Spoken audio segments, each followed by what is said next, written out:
干山 grandma စာအုပ်ထဲကတာဖောင်နောက်မှာတုတ်ကိုလိုနဲ့တာဖောင်နောက်မှာဘာကာရီအဲ့နှစ်ခုရဲ့အသုံးနှုန်းကွဲပြားပုံကို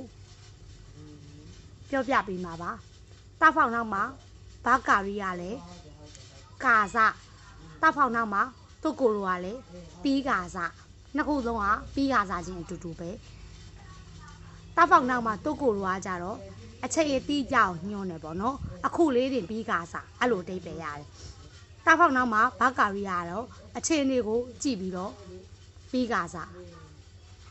exercise ကလေးတွေကိုတစ်ချက်လောက်ကြည့်ကြည့်မယ်အချိပန်ကဥချစ်နီဝါဥမာရဲတာကွက်လက်နော်ခိုအီနူက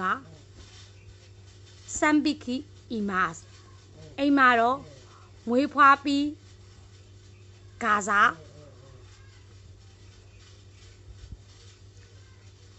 ခွေး3កောင်ရှိပါတယ်အချိန်တိကျမပြောဘူးအချိန်တွေကိုပြောတယ်ပေါ့နော်ဘယ်အချိန်ကမွေးတယ်လို့မပြောဘူးအဲ့ဒါကြောင့်မလို့ဒီမှာတာပါခါရီထည့်ပါတယ်နိဗ္ဗာန်ကခိုင်ဂီကဟာဂျီမတာကွက်လက်နီတကာဟာရှိဆန်ကဟိုက်တဲ့ခီတာအစည်းအဝေးစကားစတကဟာကြီးဆန်ဝင်လာခဲ့ပါတယ်အစည်းအဝေးစကားစအချိန်မှာအခုလေးတင်အချိန်မှာဝင်လာခဲ့တယ်အခုလေးတင်အချိန်မှာဆိုတော့တုတ်ကိုလိုထည့်ပါတယ်စမ်းပန်ကမိုးရှိအီမာရှင်းကန်းဆန်နီနောတာကွက်လက်တဲ့ဆိုချီယာနီဟာချီဂျီနီစုခုတိုအိုမိုအီမတ်အကယ်၍အခုရှင်းကန်းဆန်ယထာကိုစီးခဲ့တယ်စီးခဲ့ခါစားပါဆိုချီယာနီဟာချီဂျီနီစုခုတိုအိုမိုအီမတ်8 နာရီရောက်မယ်လို့ထင်ပါတယ်တဲ့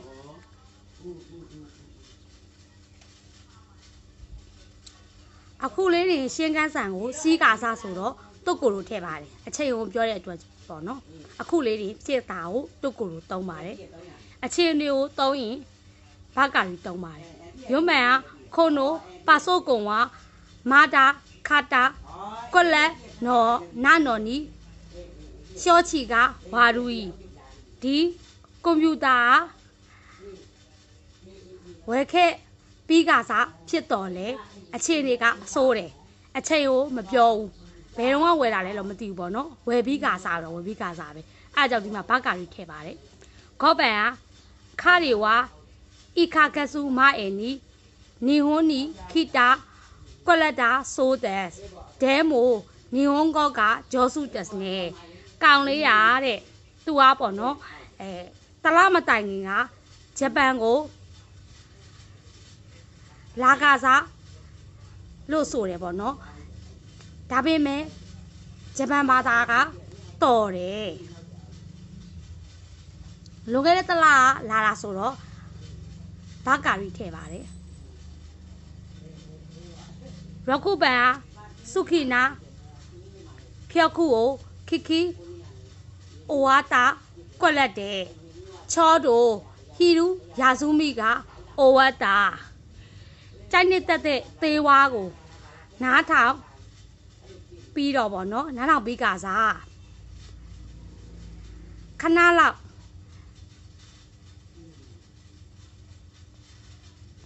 အနားယူတဲ့အချိန်မှာအဲ့သေးသွားပြီးသွားခဲ့တယ်သူတပြန်နေတဲ့ရနားထောင်တာပေါ့နော်အားကြောင့်မလို့ဒီမှာတုတ်ကိုလိုထည့်ပါတယ်နနဘန်ဟာခိုနိုယွန်ကဆုနီညူရှာရှိတာကွက်လက်နာနော်တဲ့မာတာခိုင်ရှာနော်နင်းကန်ခန်းခဲဤကယောခုဝခလာနိုင်ဒီလေးလပိုင်းမှာအလုံးဝင်ကဂါဇာဖြစ်တော်လေအခုဒီကုမ္ပဏီရဲ့ပေါင်းသင်းဆက်ဆံရေးကကောင်းစွာမတည်သေးပါဘူးလွန်ခဲ့တဲ့4 လပိုင်းမှာဖြစ်တဲ့အတွက်ကြောင့်မလို့အခုချက်ချင်းဖြစ်တာမဟုတ်လို့ဒီမှာဘာကာရီထည့်ပါတယ်